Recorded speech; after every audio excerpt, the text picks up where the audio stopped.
Bonjour Monsieur Yves, quel est votre projet contre expulsion force en Turquie ou les autres pays? Bien, c'est pas simplement mon projet, je suis là un peu en témoin.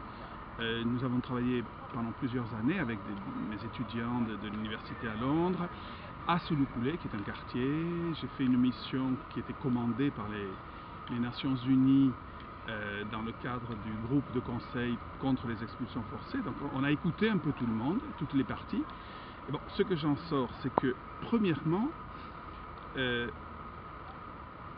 les habitants des Gecekundu ou des quartiers historiques comme Talarbashi, à son moment Sulukule, Fenerbahçe, ces vieux quartiers qui étaient des quartiers plus occupés par des Kurdes, par des Roms, par des Grecs, tous ces groupes-là, de fait, se retrouvent aujourd'hui expulsés par une nouvelle loi qui les expulse de manière forcée.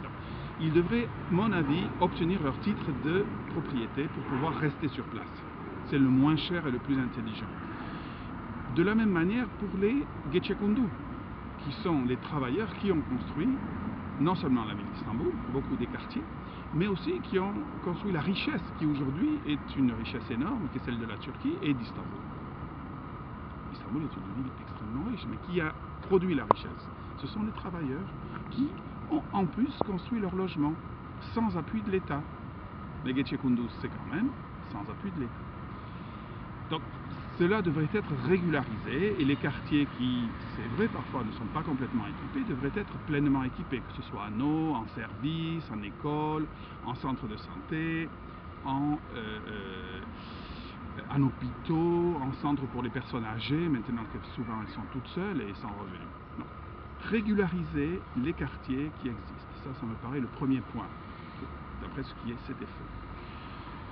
La deuxième chose qui ne marche pas bien, c'est que le modèle qui est mis en place par Toki et par les autorités, que ce soit à Istanbul ou ailleurs d'ailleurs, est un modèle qui consiste à éliminer la population existante, construire des immeubles en hauteur à la place, mais pour des classes moyennes riches, pas pour les habitants d'origine, et les habitants d'origine sont repoussés à 1 heure ou 2 heures loin de leur quartier qu'ils ont construit, dans lequel ils ont du boulot et un bon logement, souvent, un logement qui est assez décent, se retrouvent à 2 heures. On a vu le cas avec Sulukule, donc qui était essentiellement des Roms, population roma. Le gouvernement les a replacés dans des immeubles Toki à 1h30 ou 2 heures, mais il n'y avait pas de travail. Donc c'est évident qu'ils ne pouvaient même pas payer les prestations qui étaient attendues d'eux. Conséquence, ils ont tous laissé ces logements à un coût très élevé pour se retrouver dans des conditions terribles.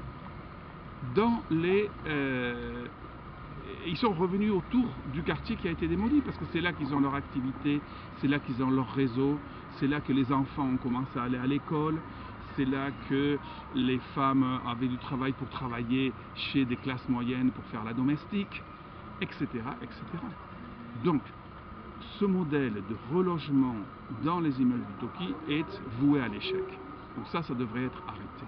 Il vaut mieux reloger sur place les mêmes populations. C'est quand même beaucoup plus important pour la mixité et ce multiculturalisme qui est, depuis l'apparition d'Istanbul, a toujours été la caractéristique d'Istanbul.